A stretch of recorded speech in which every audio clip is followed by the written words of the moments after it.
अस्सलाम वालेकुम, my name is doctor Kholood Imran. दौरान हमल कौन सी खुराक, कौन सी ग़िज़ाएँ इस्तेमाल नहीं करनी चाहिए। सबसे पहले मैं बात करूँगी फलों की, उसमें पपाया, पपीता आप कोशिश करें कि ज़्यादा इस्तेमाल ना करें या इस्तेमाल ही ना करें, क्योंकि ये इसके अंदर ऐसे एजेंट्स मौजूद हैं जो कि बच्चेदानी की कॉन्ट्रैक्शंस करवा सकते हैं, यानी कि दर्दें जल्दी लग सकती हैं, प्री मैच्योर डिलीवरी हो सकती है, ब्लीडिंग हो सकती है।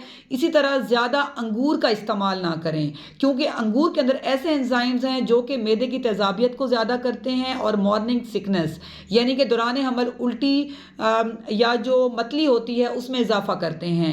इसी तरह मैं बात करूंगी पाइनएप्पल अनानास की। जो पाइनएप्पल है उसके अंदर ऐसे एंजाइम्स मौजूद हैं जो कि यूट्रस पे, बच्चेदानी पे इफेक्ट करते हैं और उसकी दर्दों को तेज़ करते हैं, कॉन्ट्रैक्शंस को ज़्यादा कर सकते हैं और बच्चेदानी का जो मुंह है, सर्विक्स जिसे हम कहते हैं, उसको ये सॉफ्ट करता है, जिसकी वजह से प्री टर्म डिलीवरी हो सकती है, यानी कि बच्चे की पैदाइश पहले हो सकती है। उसके अलावा सब्जियां भी कोशिश करें कि अच्छी पकाकर इस्तेमाल करें, गोश्त अंडर कुक्ड यूज़ ना करें।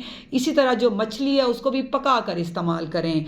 उसके अलावा आपको ये चाहिए कि जो बेकरी आइटम्स हैं उसका इस्तेमाल बिल्कुल ना करें, पिज़्ज़ा बर्गर से अवॉइड करें, खालिस चीज़ इस्तेमाल करें, सॉफ्ट ड्रिंक्स बिल्कुल भी ना लें।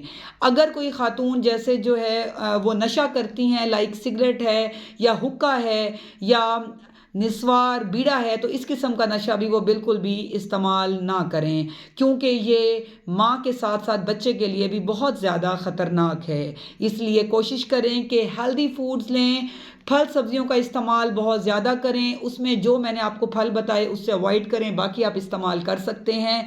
इसी तरह जो है वो आप वेजिटेबल्स लें, लेकिन अच्छी पका कर लें, हफ्ते में 2 दफ़ा गोश्त को अच्छा कुक करके लें। इसी तरह फ़िश भी आप ले सकते हैं ट्वाइस अ वीक, इनका आप इस्तेमाल करें। पानी का इस्तेमाल ज़्यादा करें, डेली का 1 एग लें और साथ में दूध का इस्तेमाल लाजमी करें, ताकि जो है माँ भी सेहतमंद रहे और बच्चा भी। Stay safe, stay healthy. Thank you so much. अल्लाह हाफिज़।